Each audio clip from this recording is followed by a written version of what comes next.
Amis de la Formule 1, Ferrari a enfin une date pour le nouveau moteur. Mais attention, car des nuages menaçants se profilent à l'horizon. Le propulseur mis à jour arrivera à Spa en Belgique, 10e étape du championnat 2026, avec des modifications importantes sur la partie endothermique. Mais Vasseur ne se hasarde pas à donner des pourcentages sur la duo, et l'inquiétude est palpable. Hamilton, lui, ne prend pas de gants. Nous avons vraiment besoin d'une mise à jour moteur parce que pour le reste, nous avons peut-être la meilleure voiture. Et pendant que Leclerc est défendu bec et ongles par Carlo Vanzini après sa tentative désespérée de Miami, la fédération envisagerait de supprimer le dispositif FTM du règlement 2027, mettant en danger le projet de la 679. Si vous ne voulez manquer aucune mise à jour, laissez un like et abonnez-vous. Cela dit, commençons immédiatement l'analyse détaillée. L'écart avec Mercedes tourne autour d'une trentaine de chevaux manquants, et ça se voit clairement dans les lignes droites, où la Rossa ne parvient pas à rivaliser à armes égales.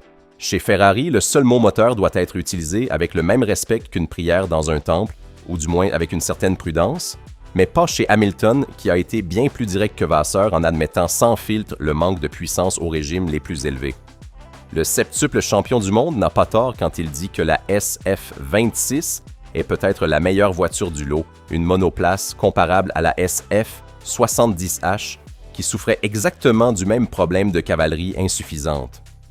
Lewis a cependant de moins en moins de temps à perdre pour décrocher une victoire avec la Rossa. Ferrari dispose de l'option en sa faveur pour 2027, mais le grand binôme a aussi besoin de résultats pour survivre.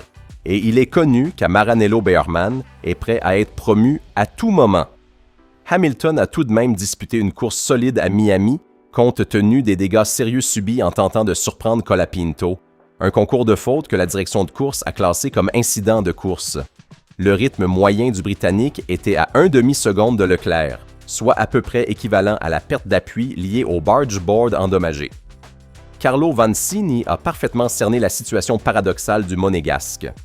L'unique pilote non motorisé Mercedes capable de s'inviter au championnat de la maison de Stuttgart sans ce moteur. Une phrase qui souligne la solitude technique de Leclerc et montre à quel point ce qu'il réalise est exceptionnel. Vanzini a aussi soulevé une question sur la communication. Pendant qu'Hamilton parle du manque de puissance, Vasseur esquive systématiquement. Peut-être Ferrari craint-elle pour la duo, ou sait-elle que le développement moteur ne comblera pas entièrement l'écart, ou ne veut-elle tout simplement pas irriter la fédération avant la délibération officielle? Le fait que le Monégasque réussisse même à mettre en difficulté des voitures qui disposent moins de 30 chevaux de plus est la preuve que ce garçon ne peut rien faire d'autre que donner le maximum à chaque occasion. C'est du moins l'avis de Vanzini, qui s'est exprimé ainsi également sur sa chaîne YouTube.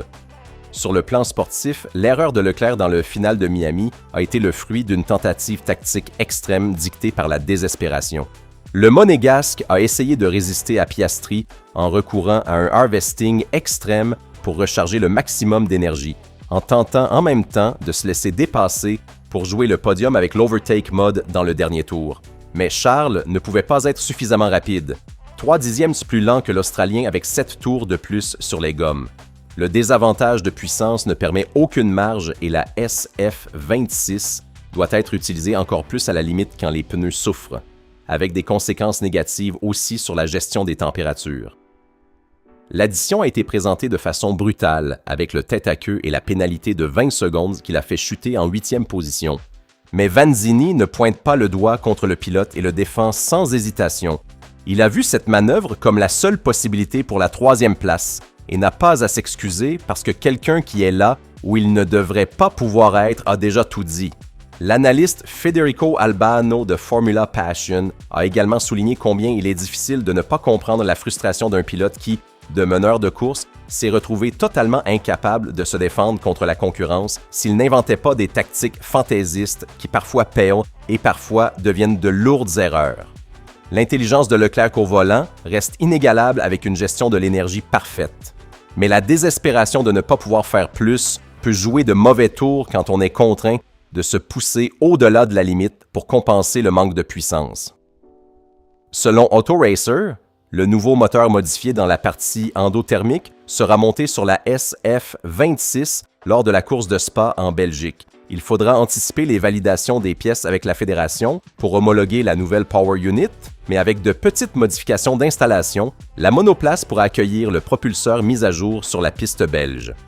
La question fondamentale est de savoir combien de puissance supplémentaire apportera cette évolution et si cela sera suffisant pour réduire l'écart avec Mercedes.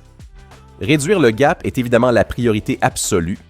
Grâce à la Duo, Ferrari pourra essayer de lutter avec plus de chevaux, mais dans les mots de Vasseur émerge une préoccupation concrète sur les pourcentages. Si auparavant il semblait certain que la Rossa obtiendrait la Duo à 4% avec 2 jetons supplémentaires, un budget cap extra et environ 30% d'heures additionnelles sur banc d'essai pour redessiner et réhomologuer une architecture différente de la Power Unit, maintenant cette certitude vacille sensiblement. Les données utilisées pour les évaluations sont extrêmement difficiles à interpréter, à tel point que même Toto Wolff n'est pas serein et craint même un possible renversement de valeur.